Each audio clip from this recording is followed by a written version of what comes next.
Good morning, children. Now we are going to start with the first chapter of algebra, linear equations in two variables. This chapter was there in the 9th standard syllabus also. So it is repeated in the 10th standard syllabus, but the difference is the difficulty level is slightly raised. Okay. Now we have studied the definition, the meaning of the solution of linear equations in two variables. So I am not going back. I'll just revise in short the methods of finding the solutions of linear equations in two variables. Okay.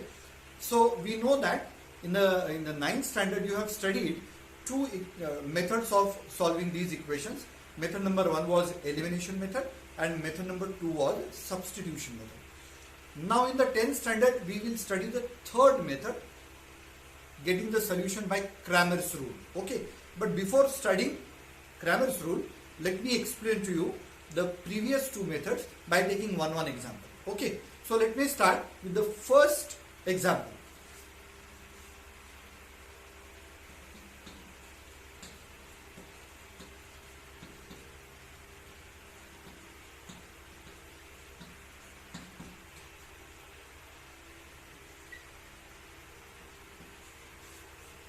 Suppose these are the two linear equations in two variables, and now we have to get the solution of this equation.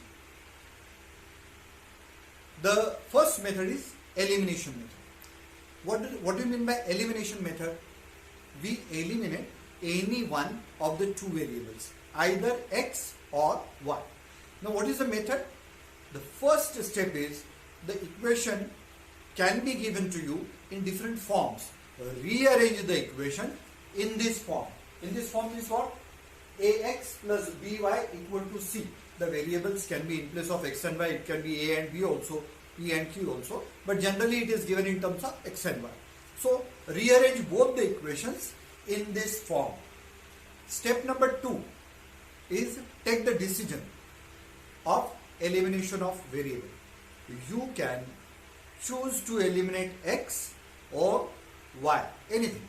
Suppose you decide to eliminate x, then the requirement is that in order to eliminate x, the coefficients of x in both the equations should be adjusted to either the same number or to opposite number. Okay.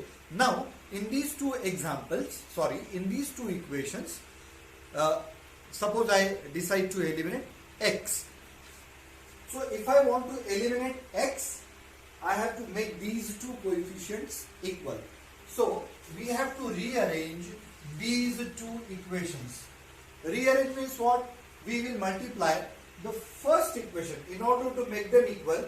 ऊपर वाले equation को नीचे के coefficient से और नीचे वाले equation को ऊपर के कोएफिशिएंट से मल्टीप्लाई करना होता है. यहाँ लिखेंगे मल्टीप्लाइंग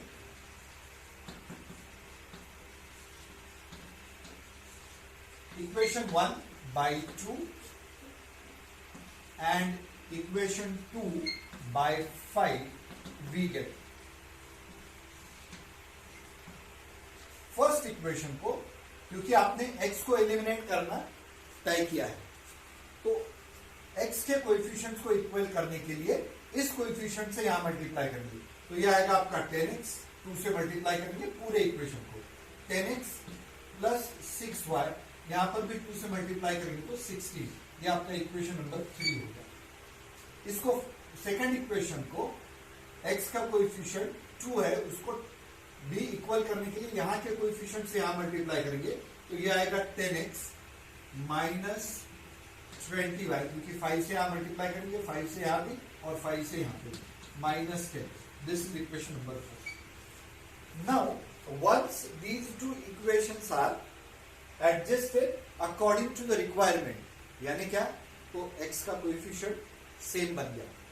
अब इनको एलिमिनेट करने के लिए, x को एलिमिनेट करने के लिए इसमें से इसको माइनस करना पड़ेगा, तभी तो एलिमिनेट होगा. तो हम लोग इस इक्वेशन में से इस इक्वेशन को माइनस करते हैं. तो लिखते हैं हम लोग सब्ट्रैक्टिंग इक्वेशन 4 फ्रॉम इक्वेशन 3.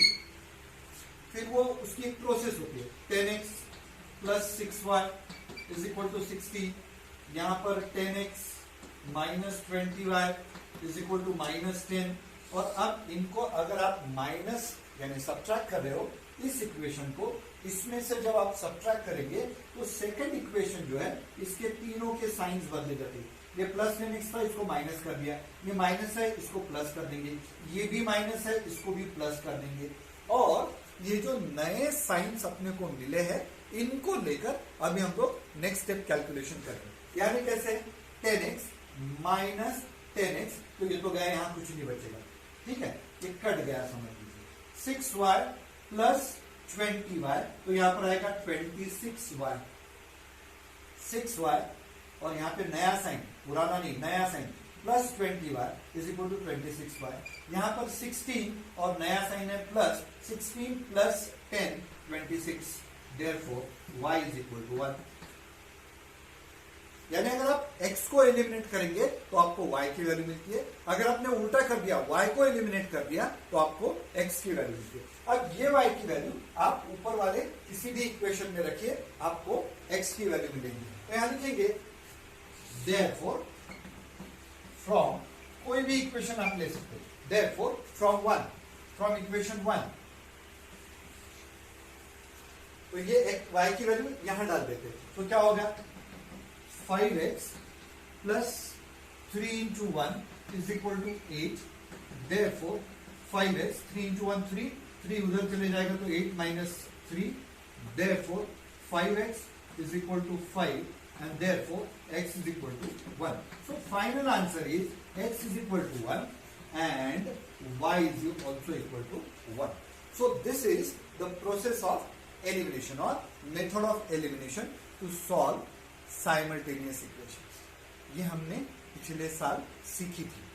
अब इसके ऊपर बहुत सारे एग्जाम्पल्स मैं आपको होमवर्क देने वाला हूँ, जितने भी दूंगा फटाफट एक दिन में, बहुत समय लगता नहीं इसको, एक प्रॉब्लम को ज्यादा से ज्यादा 2, 2.5, 3 मिनट लगने चाहिए, उसके ऊपर में मैक्सिमम 3 मिनट फुल कंसंट्रेशन से फुल स्पीड से सॉल्व करेंगे तो 3 मिनट में ये प्रॉब्लम सॉल्व हो जाता है।